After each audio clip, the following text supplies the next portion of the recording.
Tungod sa pipila ka adlaw nga nakanselar ang klase, DepEd 7 miingon nga posibleng ma-extend ngadto sa Mayo ang klase. King Perez, Suginlimi. So some schools or some areas will be extending their classes to April or late May, but it should not overlap with the June opening.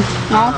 Posibleng ma-extend ang klase sa mga tinunan nga walay classroom sa pagkakaron human maguba sa kusog nga linog. Dulan usa ka libo og 6 kagatos ka mga classrooms ang naguba gumikan sa linog. Apan matod sa DepEd nga dili na nila makanselar ang mga klase bisan sa padayong aftershocks. Matod sa Assistant Regional Director nga andam na ang mga magtutudlo kun dunay linog lakip na ang pagpatuman sa mga precautionary measures. Aron makapa sa mga estudyante sa mga adlaw nga walay klase, pipila ka mga paagi ang ipatuman depende sa tunghaan. Sama sa duha ka shifting sa mga klase, paggamit og makeshift tents o pagpahigayon og klase matag Sabado.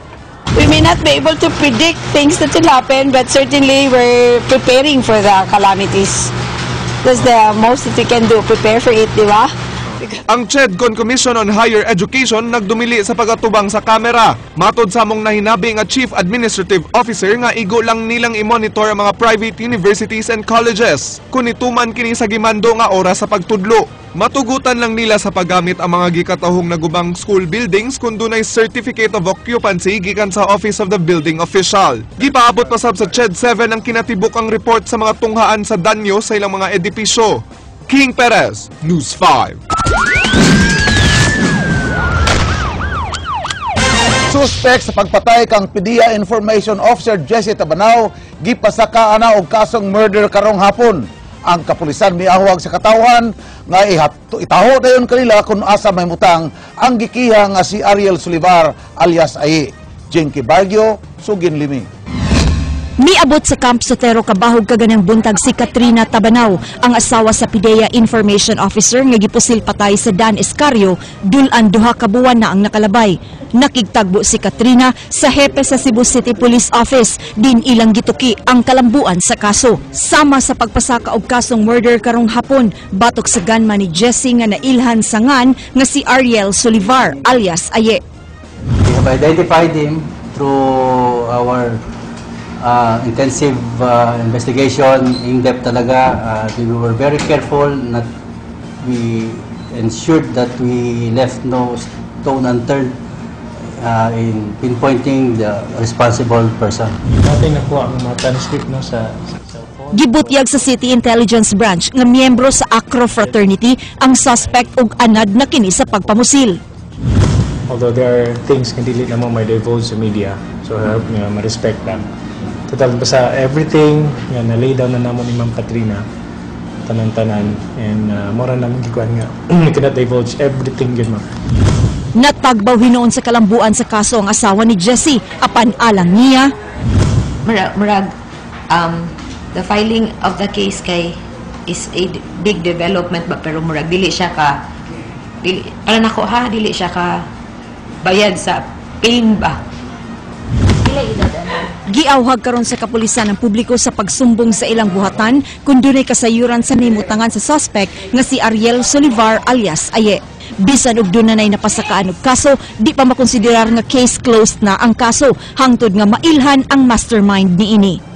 Jenky Bargio, News 5. Magsuon patay human pamusila sa usa sa wa mahiling mga lalaki nga nagtaptap sa ilang mga naong. Ang nagpusil gingong nagsulob og uniforme sa SWAT.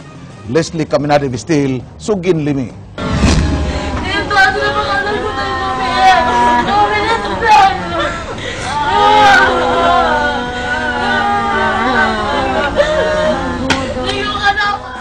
Puwerte nakatiyabaw ining duha ka babae nga naglingkod din sa pultahan sa emergency area sa Miller Hospital, human nila masayri nga nakabsan gyud sa ilang kinabuhi ang magsuong Junli ug Jaymar Ibuna. Dini saylit nga dapit sa Biaranas Extension hitabo ang pagpamusil. Di kani sudra manggod sila og diretso ba niya hilom ra kay sila na shotgun imi kay ningon magid sila nga ayaw muglihok kay kuan pulis ni kay nami kawatan kuan diri sundan nya mo to nakadungog namig kanang kuan kana pusil na gid bang ikatulo pag yun. Sa off-cam interview sa usa sa mga igsoon sa mga biktima, mibuti ang kini nga dunay away-away sa matag sitio silang dapit nga posibleng mao'y hinungdan sa pagpamusil. Yan na alam ko good. Ay, labot. Matod sa nakakita sa hitabo nga nagsulog og uniporme sa SWAT ang mitira sa biktima. Apan wa siya makaklaro sa itsura kay nagtap-tap ni sayang naw. As in SWAT, naitatak na SWAT. Bulletproof. Ang kuha na nakapa, nagtabon sila naong. Kung pulis pa sila, manak. Rami pero may agad. Kanong gitirahan mami, nag-aana na mami. Tagbaw mig hangyo. Itiwasan mami.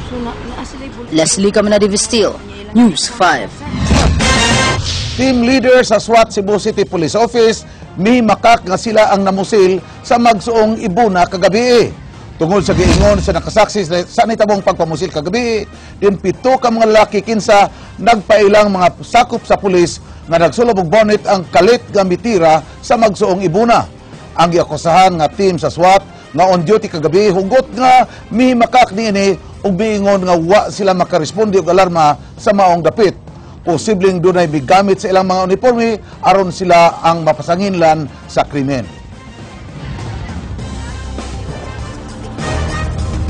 Kana urag wa mi idea na pero sa amo dire ka nag-duty gabi wa ginalakaw na mo gabi. Wa sa minalarma na nga shooting sad. Kung dasig na daghan magpaswat-swat gud. Nya dadon lamungan. Lawas sa usa ka lalaki na palgang naglutaw-lutaw sa kadagatan sa Pier 3 mga pasado alas 5 kagahapon sa hapon. Ang mga sakop sa Coast Guard mo'y mikuha sa maong patayng lawas nga nagkarsunis ug nagsapatos nga adunay pink nga tuwalya. Giila ang biktima nga si Jay Ignalig sa iyang inahan. Apan dihang gisuta kini kung duna ba'y tattoo ang kamot ug likod ni ini wala sila'y nakita. Mao nga gisusi pa sa mga sakop sa homicide section kung si Ignalig bagyod ang maong tao. Nasayran nga niya atong Webes si Ignalig gikatahong misakay sa MV Wonderful Stars nga padung dinhi sa Subo apan gikatahong miambak na ni sa barko. Gumikan ni ini nagduda ang kabanay ni Ignalig nga wa miambak ang biktima sa kadagatan sa isla sa Camotes. Bugtong makasulbad ni ini mo ang kuyog ni ini nga si Erwin Bertudaza. Usad na, daghan man sa nagkuhan kini buong nagkukuron o. Nga nganong ingon sila nagchinilas, ang chinilas na bilin sa babaw na karon nagsapatos man na. Ang kana wa gyud siya nagsapatos, ang chinilas dun sa kong anak nga manghud mo yang gisulob. Kay ang initial information ani na nilukso ni siya sa ferry boat bound to Camotes. O mao ni sama sa giingon sa mga tagtungod na naabot ang ilang patay dire kay tungod na gipadamgo lang sila no. 18 anyos nga babae nga mograduar na unta karong Marso gipusil patay sa iyang silingan nga hubog. Jinky Bargios, Suginlimi. Dinhi sa St. Peter and Paul Chapel sa Barangay Mambaling gihaya ang patayng lawas sa 18 anyos nga si Ruvilin Binondo kinsaway ko kaluoy nga gipusil patay siyang silingan niadtong Sabado sa gabi. Ang suspect nga si Raymond Kipte, 30 anyos, misurrender sa Mambaling Police Station alas 11:30 kagabi. Miangkon kini nga napugos siya sa pagpusil. Tulo ka higayon sa biktima gumikan sa kasuko nga gibadlong sila dihang namuak sila og botelya taliwa sa ilang pag-inom-inom niadtong Sabado. Tungod sa akong kalagot kay wala akong kapugong ba kay namato lagi sila may nagbangutan makadawat sila sa akong pangayog pa sa iyo. Ang sa pamilya ni Rubilin di lang taon may damayon kay wa milabot ato di mo to plano na mo gud dito plano na mo amo ato husayra istorya ra ba. Ang biktima gikatakdang mugraduar unta sa kursong Commerce karong Marso. Lakip nga giimbestigar sa kapulisan ang pipila ka mga kauban sa suspect apan buot sa nagbangutan nga pamilya og higala nga dakpon sabang 4 ka tawo nga apil sab nga misong sa ilang panimay dihang nahitabo ang pagpamusil. Desidido mo pasaka og kaso ang pamilyang Binondo bato kang Raymond Kipte. Ang among plano kon lagi lang kaso tayo mahimo ni kay tabo naman niya kita nagitas kalagot kay simpre atong anak na nandri gud lalim kini ma'am sa investigation dihanat no na hibawaan ma'am kini si Raymond nga moy namusil base pa sa iyong mga kauban kay Jinky Bargio, News 5.